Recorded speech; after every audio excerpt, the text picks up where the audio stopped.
Filipi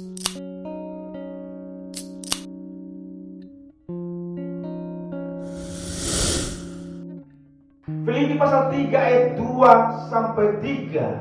Ya, Filipi pasal 3 ayat 2 sampai 3 berkata demikian, saudara. Hati-hatilah terhadap anjing-anjing. Hati-hatilah terhadap pekerja-pekerja yang jahat. Hati-hatilah terhadap penyunat-penyunat yang palsu.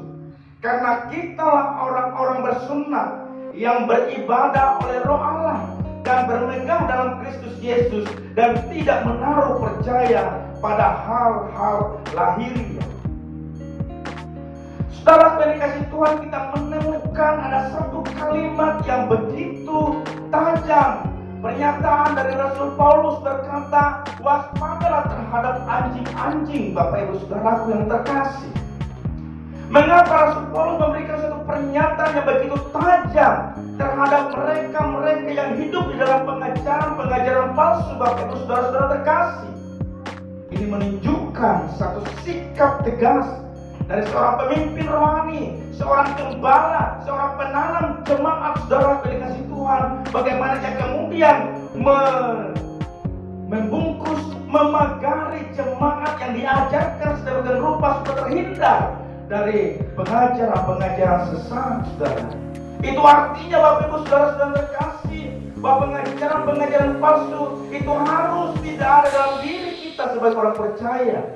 Harus ditolak, harus dipangkas dari kehidupan kita sebagai anak-anak Tuhan, sehingga kita bisa berfokus kepada Kristus yang adalah jaminan keselamatan, jaminan kekekalan kehidupan kita.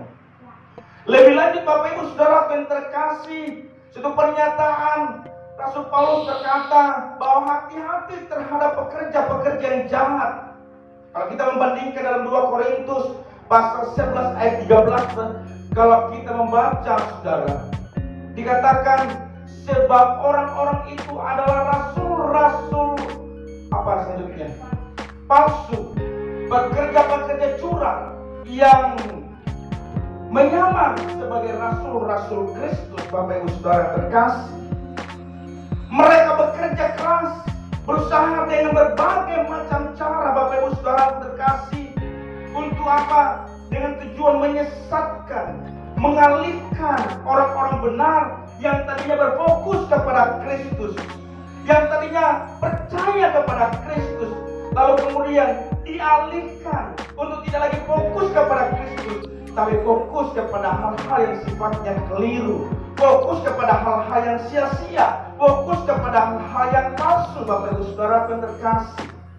Karena itu sebagai gereja Tuhan, sebagai jemaat Tuhan, perlunya kita tertanam baik di dalam firman Tuhan.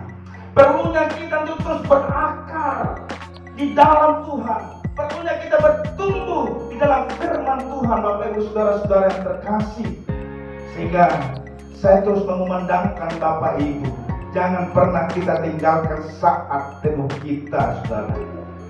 Karena saat teduh itulah yang membentengi kita dari pengajaran-pengajaran yang salah. Dengan kita menjadikan firman itu menjadi buku yang terus kita baca setiap hari, kita berdoa, saudaraku, maka Roh Kudus akan membimbing kita, membentengi kehidupan kita, sehingga kita tidak akan dipengaruhi oleh pengajaran-pengajaran palsu yang ditawarkan oleh dunia ini.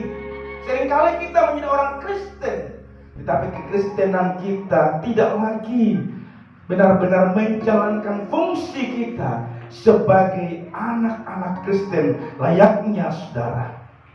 Bahkan kita mempercayai Yesus itu hanya sebatas Tuhan yang dimana kita tidak mengalami di dalamnya. Bahkan di mulut kita mempercayai Tuhan, tetapi hati kita sesungguhnya jauh daripada Tuhan. Dan ini juga adalah bagian daripada kepalsuan hidup yang harus dihindari, Bapak Ibu Saudaraku yang terkasih di dalam Tuhan.